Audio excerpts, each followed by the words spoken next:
Yeah, we can. We can go. We can go to a lake and prove it. Okay, this is what makes me. This is what makes me think that NASA is lying to me. I remember when I first got born again years ago. I got saved, and I become religious, and I started reading the Bible, and then I read something about the firmament, and I didn't know what it was. That's what the Bible used to call like space, like what's outside. That's what some people say, and the reason why a lot of us don't look more into flat Earth is because when it is brought up, we're fed propaganda. Like for instance, you see like a pancake Earth out of space, then you hear somebody talking about it. That's not what we think. We don't think that. But that's what the image is that's fed, and then they mocking like flat Earth and telling us why. Well, if the Earth was flat, then gravity would pull everything to the center. All this propaganda. Okay, so when I learned about the firmament, I went back. When I heard about the firmament, I went back to the Bible and I said, "Oh yeah, this is what it is." I didn't know what it was, and I remember the Bible saying it's separate the waters from the waters. Then I looked up the word firmament, and I looked up the old word. You got to look up what the old word is and stuff like that. And then I figured out what that was, and then that sent me on my journey because it was hard for me to believe.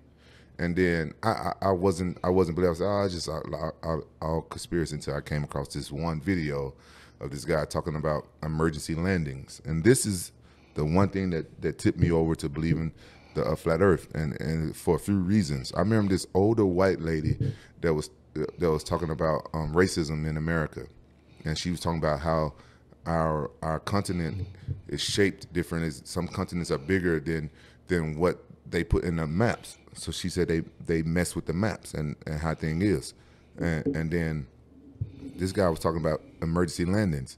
He was saying that one time this Asian lady was coming from Asia, I think Taiwan or somewhere, flying to LAX, and she was pregnant, but she was lying about how far along she was.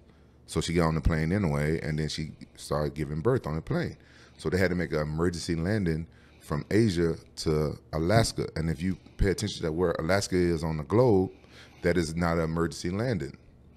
And then his roommate was like, what's going on? He said, man, I can't figure out how this is an emergency landing when they're coming from Asia going to LA, and they stopped in Alaska all the way over here. Like, why? How is that an emergency? Why did they stop there? And then he said, oh, that makes perfect sense on a flat Earth map. Then he pulled up a scientific, real flat Earth map from 1800. The guy was like, what is flat Earth map? He said, the United Nations logo. They use it. They throwing it in our face.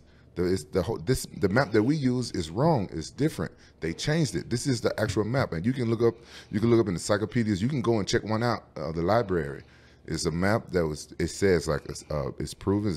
It's a map, and it's scientifically proven. It's a fact that these are the maps that they use. It's a flat Earth map, and you have to fly over Alaska to get to LA. So from Asia. Yeah, but Alaska is right by. It's right by us. It's not far up. It's by LA. It's not west. Far. It's not more north than what we think.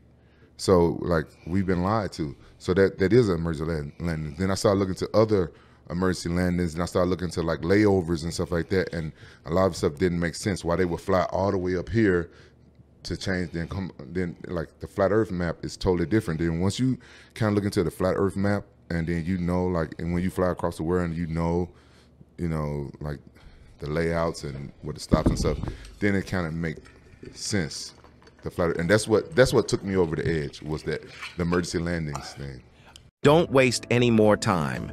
Visit the links above now and order my book, 16 Emergency Landings Proving Flat Earth. Visit my online store now and order the new enhanced Gleason's Flat Earth map. This map used to be in every school and library in the nation before NASA was created in 1958, when the maps were ordered removed. Have your Gleason's map hanging on the wall in your house where no government can take it down. Here you see it hanging on a wall in the house of the late Charles K. Johnson. Here is a quote from the book 1984 by George Orwell. Every record has been destroyed or falsified, every book rewritten, every picture has been repainted, every statue and street building has been renamed, every date has been altered, and the process is continuing day by day and minute by minute. History has stopped. Order your map now.